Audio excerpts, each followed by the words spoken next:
தமிழ்நாடு அரசு சமூக நீதி கண்காணிப்பு குழுவின் சார்பில் நடைபெற்ற மாநிலம் தழுவிய பேச்சுப் போட்டியில் வெற்றி பெற்ற கல்லூரி மாணவர்களுக்கான பரிசளிப்பு விழா சென்னை அண்ணா சாலையில் உள்ள தேவநேய பாவனார் அரங்கத்தில் நடைபெற்றது. இந்நிகழ்வில் சிறப்பு விருந்தினர்களாக சமூக நலன் மற்றும் மகளிர் உரிமைத்துறை அமைச்சர் கீதா ஜீவன், உயர்கல்வித்துறை அமைச்சர் கோவி செழியன், மத்திய சென்னை நாடாளுமன்ற உறுப்பினர் தயாநிதி மாறன் மற்றும் சுபவீர பாண்டியன் ஆகியோர் கலந்து கொண்டு வெற்றி பெற்ற கல்லூரி மாணவர்களுக்கு பரிசுகள் வழங்கி கௌரவித்தனர். அதன் பின்னர் செய்தியாளர்களை சந்தித்த அமைச்சர் கீதா ஜீவன், பாலியல் குற்றங்களில் ஈடுபடும் குற்றவாளி மீது உடனடியாக இந்த அரசு நடவடிக்கை எடுத்து வருகிறது. அகில இந்திய அளவில் பெண்களுக்கு எதிரான குற்றச்செயல் எண்ணிக்கையில் 2023 புள்ளியியல் விவரப்படி தமிழகம் குறைவாகவே இருக்கிறது என அவர் தெரிவித்தார். எதிர்க்கட்சிகளுக்கு அரசை குற்றம் சுமத்த வேறு காரணங்கள் இல்லாததால் இதை பெரிதுபடுத்தி எதிர்க்கட்சியினர் பேசிக் கொண்டிருக்கிறார்கள். விஜய் அரசியலுக்கு இப்ப வந்தவர், எனவே அவருக்கு என்னால் பதில் கூற விருப்பமில்லை எனவும் அவர் இன்னும் நிறைய கற்றுக்கொள்ள வேண்டும், இவ்வாறு அவர் தெரிவித்தார். சமூக நீதி கண்காணிப்பு குழு சார்பில் கல்லூரி மாணவ மாணவிகளிடையே ஜாதி ஒழிப்பே சமூக விடுதலை அப்படின்ற ஒரு தலைப்பின்களை பேச்சு போட்டி, அதுக்கு இன்றைக்கி பரிசளிப்பு விழா நடைபெற்றது. எல்லாரும் கலந்துக்கிட்டோம்.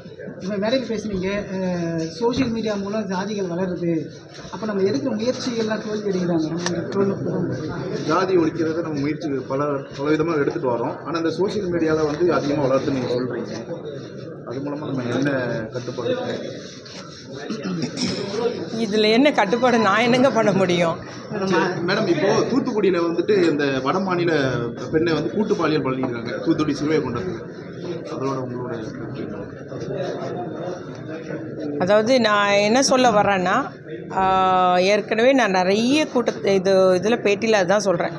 இப்போ வந்து நம்மளுடைய பத்திரிகை மட்டும் மீடியாவுடைய உங்களுடைய நம்ம தொலைக்காட்சி செய்திகள்லாம் பார்த்திங்கன்னா எல்லா நூக்கன் காணல் உள்ள செய்தியும் வெளிப்படுத்துகிறீங்க. ஸோ எல்லாம் வெளியே வருது. ஆனால் இந்த அரசை பொறுத்த வரைக்கும், நம்முடைய தளபதியாரை பொறுத்த வரைக்கும் நடவடிக்கைன்றது வேகமாக நடவடிக்கை எடுத்துகிட்ருக்கோம். உடனடியாக எஃப்ஐஆர் போடுறது, குற்றவாளி மேல் நடவடிக்கை எடுக்கிற மாதிரி வேகமாக இந்த அரசு நடவடிக்கை எடுத்துகிட்ருக்குது. அதுதான் காரணன்ற மொழியே அகில இந்திய அளவில் அந்த பெண்களுக்கு எதிரான அந்த குற்றச்செயல் அந்த எண்ணிக்கை வந்து தமிழகத்தில் குறைவாக தான் இருக்குது. 2023 புள்ளியியல் விவரப்படி அப்படின்றதையும் நான் இங்கே குறிப்பிட விரும்புகிறேன்.